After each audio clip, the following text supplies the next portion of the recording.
Hey everyone, back again with another video to help you out. This time I'm showing you how to remove the stereo receiver screen from a 2017 Acura MDX. This is being pulled from a junkyard for a customer who needs it, and I don't know what the procedure is to make it work in another vehicle, if there's any kind of codes or anything like that that need to be inputted before it'll work in another vehicle. Sometimes that information can be found in your owner's information. Other than that, you might have to get a hold of a dealership and find out firsthand. Anyway, I've already taken this apart to save time because obviously you're here because you need to take this out and you've got stuff to do. So I'll show you what you need to do to remove this. I used a flathead screwdriver. Now I probably wouldn't if this was my vehicle at home. I'd probably use a nylon panel removal tool that you can pick up for very inexpensively at Harbor Freight. But if you don't have that ability, then you can wrap some black tape around the end of this and keep your dash safe from scratching or anything like that. And then you'll need a Phillips head screwdriver, and then you'll also need an 8mm. Now I have this on a deep well on a quarter drive ratchet. So in order to remove this, you'll have to remove this bezel here that contains the heater ducts and the control panel down here.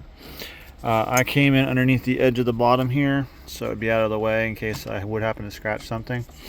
You just get in with a corner with the screwdriver, or in your case the panel removal tool, and just start to crack this loose. Now this is only held in with clips, so you'll come all the way up around the edge here, and be careful around your vents on both sides, especially when you come up around on this end. I'll show you what the back of this looks like, but be careful at the very top because there is these two clips right here that mount in up on top, so be careful on those that you don't accidentally break on that corner or pry on this too much. You'll pull it out, and then it's got one plug on the back side here, this blue one right here. You just press that little trigger on top and remove it from the back of this control panel. And then here you'll have four Phillips head screws, one up there, one down here, one over here, and one up there. Make sure you take these all the way out, otherwise when you go to mess with this you'll accidentally pull the backing out of the dash and you'll have to replace that before you put it back together. Anyway, and then the trick on these is that all these Hondas have these safety bolts tucked in behind here in order to keep this from being easily removed. Now you'll have this plastic piece of the dash here. You'll have to reach up behind, and trust me, it's there. There's a flat bar that runs across the center here, and you'll feel with your fingers right about lined up with these notches here.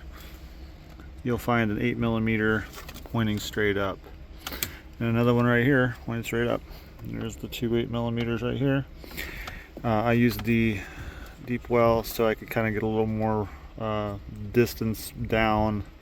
Nothing else seemed to really have the clearance to make it over this to remove it. But remove those two 8s, and then you can get a hold of the rest of this and pull it towards you. Now you won't have a lot of slack initially because you'll have to unplug the plug here for the hazard lights. There's one plug here, I'll show you that. The rest of that, after you get that plug removed, you can then pull this out of here. Here's the plug for the hazard lights, the little triggers right there. On the bottom here you'll also have a plug, which is this one. You just press this trigger to remove it. Now here's all of the plugs that plug into the back of this thing. Now if it helps you out, you could take a picture of this before you start, just that way in case you have any questions or you think you might put one in the wrong spot. But as you can see, all of these are different shapes, so it's going to be very difficult to put one in the wrong spot. So you should be okay there. And then also, if you look, when you remove all these plugs, they all kind of basically stay in the same position as you would reinstall them. So there's not a lot of fear of not plugging them back in correctly. Just make sure you're pressing on the little triggers on all the tops of these. These little plastic ones over here are the kind of the pain ones I don't really like. I have to just use the top of my, or tip of my screwdriver to press on it and then pull the plug out. Same with these style here. These ones are kind of a pain. You just press on this little top piece right here where these little notches are, press that down and move that out of the way. But that's all there is to removing the radio from this. Setting it back in is obviously the reverse. But if you have any questions, comments, concerns, leave those down below.